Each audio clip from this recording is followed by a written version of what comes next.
Iskren razgovor sa vladikama Srpske pravoslavne crkve radi donošenja ovozemaljskih odluka. Predsjednik Srbije uveren je da su se dobro razumeli u najboljem interesu za otadžbinu. Detalji ostaju iza zidova patrijaršije. Jedan od vladika je rekao šta god uradiš Vučiću, bit ćeš svima kriv.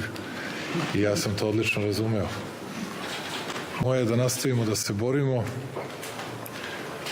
da izvučemo maksimum od svega što možemo da dobijemo za svoj narod, da čuvamo mir i stabilnost, da poštujemo druge, ali da ne pristajemo na ucene i da ne dajemo ono što niti je naše pravo, niti smemo, niti možemo bilo kome da damo. I ono što vidimo svi, naš predsjednik se junački bori i za Srbiju, i za Kosovo, i za sve ono što je vezano sa srpsko ime. Ne sumnjamo u njegove dobre namere, u njegov trud koji vidimo.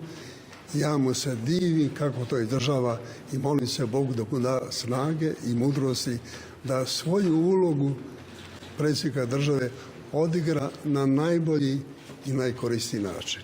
To je ovo vaš lični stav ili stav Sabora? To je stav i moj i Sabora.